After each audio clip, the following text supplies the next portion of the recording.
Ya.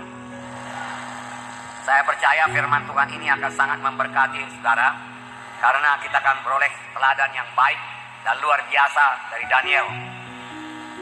Dan kita melihat hidup Daniel yang sangat diberkati Tuhan.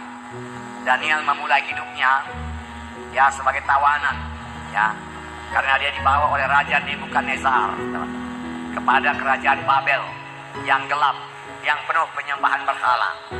Maksud daripada Nebukadnezar yaitu mendidik Daniel dengan ilmu kerajaan Babel, saudaraku, supaya bisa membantu dalam pemerintahan kerajaan Babel, saudaraku. Hanya sebagai pembantu saja, boleh jadi paling-paling lah saudara kalau sekarang jadi bupati.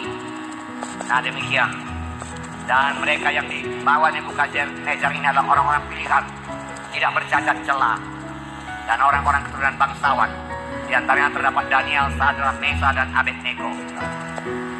Nyatanya Daniel, saudaraku, dikaruniai Tuhan, saudaraku, hikmat yang luar biasa, pengetahuan yang luar biasa, pengertian-pengertian rohani yang dalam, sehingga dia bisa menafsirkan mimpi dan penglihatan-penglihatan. Sehingga Raja Nebukadnezar, lalu kemudian Raja Belsasar, kemudian Raja Darius tetap memberikan kedudukan yang paling tinggi kepada Daniel, karena dia seorang tokoh yang sangat dibutuhkan dalam pemerintahan kerajaan yang tidak mengenal Tuhan, saudara. Nah, saudaraku, jadi karirnya dimulai daripada dibawalah, ditawan, lalu dibawa ke Babel, saudaraku, untuk diajari ilmu Babel, tak ilmu pemerintahan, tak ilmu perang, supaya dia membantu Raja Nebukadnezar. Tuhan Nebukadnezar sebagai pembantu, tetapi nyatanya Daniel menduduki kedudukan yang paling tinggi. Hanya rajalah yang di atasnya. Kalau sekarang disebut dia Perdana Menteri, dan Daniel lah sebenarnya menjalankan pemerintahan. Raja hanya meneguhkan saja. Jadi Daniel memiliki tanggung jawab yang besar. Pekerjaannya cukup sibuk, bahkan sangat sibuk, saudaraku. Inilah dia Daniel yang mulai dari bawah, saudaraku, sampai, saudaraku, dari jenjang yang paling tinggi, saudaraku, dalam dunia ini, saudaraku. Semua ini adalah karena anugerah dan pertolongan Tuhan kepada Daniel, melebihi kesanggupan manusia. Itulah berkat Tuhan, diberikan Tuhan kepada Daniel. Mengapa diberikan Tuhan kepada Daniel, saudaraku? Saudaraku, sehingga Daniel mencapai sukses yang sangat luar biasa, berhasilan yang luar biasa. Tidak ada kurang pada Daniel, bahkan tidak ada cacat dalam hidup Daniel, saudaraku. Tidak ada. Dia tidak pernah mundur daripada jalan Tuhan, tidak pernah, saudaraku. Tidak pernah mengeluh, saudaraku. Bahkan ketika 120 orang pembesar yang lain dalam kerajaan Darius mencoba mendakwa Daniel untuk kesalahannya, satu kesalahan pun tidak dapat mereka. Karena Daniel hidup tulus, hidup setia kepada raja, dan menjalankan segala hukum-hukum kerajaan Media Persia. Saudaraku yang kasih dalam nama Yesus, bagaimanakah jalannya? Dia mencapai sukses yang luar biasa, kedudukan yang luar biasa tersebut. Biarlah kita pelajari, karena Tuhan Yesus tidak berubah. Apa yang dia berikannya kepada anak-anaknya yang setia kepadanya, yang hidup kudus pada zaman dahulu, Tuhan akan memberikannya juga, menggenapkannya bagi anak-anaknya yang juga hidup menyangkal diri kudus dan hidup setia kepada Tuhan, menolak semua dosa dan pencobaan-pencobaan. Saudaraku yang kasih dalam nama Yesus, biar kita juga memiliki gaya hidup Daniel. Pertama, gaya hidupnya Daniel dan kawan-kawannya memutuskan untuk hidup menyangkal diri. Daniel dan kawan-kawannya memutuskan untuk hidup menyangkal diri. Mereka dibawa kepada kerajaan Babel, kerajaan gelap. Saudaraku, di mana banyak berlajak-lajak, tabiat daging, duniawi ada di situ semua, saudaraku. Dan mereka diberikan kesempatan oleh Raja Nebukadnezar untuk menikmati segala sesuatu yang lezat, termasuk minuman-minuman keras, alkohol, yang bisa menyebabkan mereka mabuk dan membuat pikiran mereka menjadi tumpul. Namun mereka menetapkan hati untuk tidak hidup menurut gaya hidup kerajaan Babel. Mereka tetap hidup menurut gaya hidup anak-anak Tuhan. Amin. Saya bacakan Daniel pasal 1, buka kitab saudara. Daniel pasal 1, ayat 8 sampai 15. Nah, keadaan rohani kerajaan Babel sepenuhnya gelap, saudaraku. Makanan minumannya, saudaraku, yang diberikan kepada Daniel amat mewah, bisa berlajak-lajak. Karena itu juga makanan yang diberikan kepada raja. dan makanannya sangat berlimpah-limpah, berlebih-lebihkan. Daniel menolak dengan halus, dengan berhikmat, saudara. Setelah Daniel menetapkan hati untuk menyangkal diri dan mau hidup seturut dengan standar moral anak Tuhan, dia tidak mengikuti standar moral duniawi. Dia tidak berkata apa boleh buat. Aku sudah berada dalam kerajaan Babel. Kalau ku tolak makanan ini, bisa-bisa aku dihukum, bisa-bisa aku dibunuh.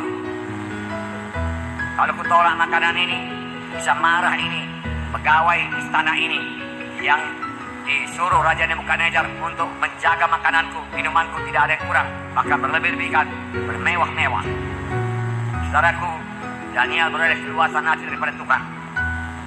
Dia katakan, berikanlah kami makan sayur-sayuran saja, makanan sederhana.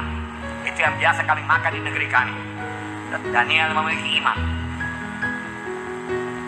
Adakanlah pencobaan kepada kami 10 hari lamanya. 10 hari nanti dialah sendiri. Kami akan makan sayur-sayuran dan air saja. Kemudian bandingkanlah perawakan kami dengan perawakan semua orang yang makan daripada ayapan raja. Diadakan percobaan 10 hari. Sudah 10 hari kelihatan perawakan daripada Daniel, Sadrak, Mesah, Abednego lebih baik, lebih kuat, saudara, daripada anak-anak muda yang lain, saudara, yang makan daripada santapan raja. Inilah berkat penyangkalan diri. Inilah berkat menolak dosa. Menolak dosa bukan membuat kita menjadi terikat, tetapi menolak dosa, saudaraku, bukan membuat kita menjadi terkungkung, tidak bisa kemana-mana. Menolak dosa benar-benar membebaskan kita untuk kemenangan kita, untuk persekutuan kita dengan Tuhan. Dan kita bisa bersekutu dan boleh menerima berkat Tuhan. Luar biasa berkat yang diberikan Tuhan kepada Daniel, Sadrak, Mesah, Abednego ini, karena mereka menyangkal diri. Jadi ada berkat menyangkal diri. Tidak sia-sia firman Tuhan berkata, siapa mau mengikut aku, dia harus mengangkat salib dan menyangkal diri. Haleluya. Nah, berkat lain dari penyangkalan diri Daniel ialah hikmat dan pengetahuan yang diberikan Tuhan kepada Daniel. Hikmat dan pengetahuan. Saya baca ayat 17. Kepada keempat orang muda itu Allah memberikan pengetahuan dan kepandaian tentang berbagai-bagai tulisan dan hikmat. Dan Daniel juga mempunyai pengertian tentang berbagai-bagai penglihatan dan mimpi. Luar biasa. Diberikan Tuhan, saudaraku. Diberikan Tuhan hikmat dan pengetahuan. Karena mereka hidup dalam penyangkalan diri. Mereka hidup dekat dengan Tuhan. Tuhan mengaruniakan hikmat dan pengetahuan. Sedangkan pada Daniel lebih lagi pengertian tentang berbagai-bagai pengertian dan mimpi. Ini hanya diberikan Tuhan kepada anak-anaknya yang menyangkal diri untuk hidup kudus. Jadi kita pun perlu hidup kudus. Haleluya. Perlu hidup kudus. Hikmat daripada Tuhan jauh melebihi hikmat dunia ini. Nyata dari Daniel dan kawan-kawannya 10 kali lebih cerdas daripada semua anak-anak muda yang lain. Daniel 1 ayat 20 berkata, dalam tiap-tiap hal yang memerlukan kebijaksanaan dan pengertian yang ditanyakan raja kepada mereka, dapatinya bahwa mereka 10 kali lebih cerdas daripada semua orang berilmu dan semua ahli jampi seluruh kerajaan. Nah, perhatikan hidup saudara. Harus hidup dalam penyangkalan diri. Artinya tidak mengikuti kehendak daging. Bahkan dengan Roh Kudus kita mematikan kehendak daging, maka kita akan menang hidup kudus. Jangan menuruti kehendak daging, melampiaskan kehendak daging. Saudaraku, baik dalam soal kemalasan, jangan lampiaskan kehendak daging dengan bermalas-malas. Baik dalam soal makanan, seperti Daniel ini menolak makanan-makanan yang merugikan tubuhnya. Dia tolak semua. Dia mau tubuhnya sehat. Saudaraku, tubuhnya sehat. Jangan serupa dengan dunia ini dalam cara berkata-kata. Saudara, cara hidup saudara, gaya hidup saudara, cara pakaian saudara, cara hidup saudara tidak sama dengan dunia ini, saudara. Saudara, ada gaya hidup dunia, ada gaya hidup anak-anak Tuhan, tidak sama. Seperti siang dengan malam bedanya. Kita sudah dipanggil Tuhan untuk hidup kudus, saudara.